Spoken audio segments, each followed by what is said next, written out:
Is the UK really on war footing or walking into propaganda crosshairs? In a shocking twist, Russian state media has launched a scathing attack on UK Labour leader Sir Keir Starmer, mocking his defence review, issuing veiled nuclear threats, and even calling on Scots and Welsh to break away from Britain. Let's break it all down. First, we are moving to warfighting readiness as the central purpose of our armed forces.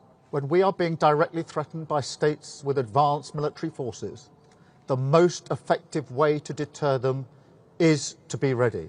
It started after Keir Starmer unveiled his new defence strategy, describing the UK as moving toward combat readiness, a direct response to growing global threats, especially from Russia. But the Kremlin wasn't impressed. One of Putin's loudest mouthpieces, Vladimir Solovyov, a state-backed TV host and close ally of the Kremlin, lashed out in a fiery broadcast, ridiculing Starmer's military credibility and implying Britain was delusional. Solovyov sneered, "Where do they think this war is going to happen? Have the Brits gone mad? Do they imagine Russian troops are storming Westminster Abbey?" He then joked about Starmer's boxing skills, suggesting that the Labour leader's version of combat readiness was laughable. But the rhetoric quickly turned dark. Russian broadcasters painted a chilling picture, Britain facing a nuclear apocalypse. They openly spoke of radiation deaths and invoked Poseidon, Russia's feared underwater nuclear drone, as a hypothetical solution to eliminate the UK from the map. A so-called academic even said, "With one Poseidon strike, the British problem disappears entirely."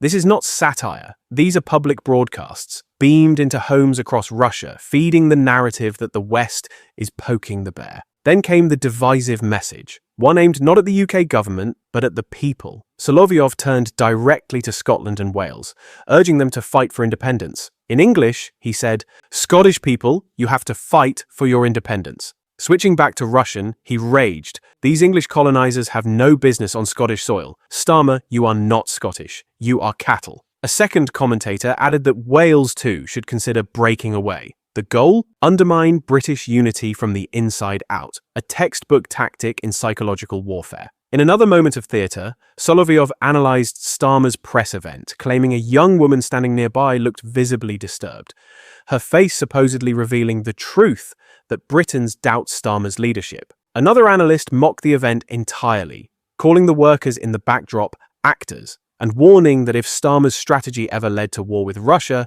they'd all be dead, quickly and painfully. He described death by radiation in gruesome detail, saying it's worse than any horror film, a terrifying narrative designed to spread fear and doubt. Let's pause here. This isn't just a rant by fringe media.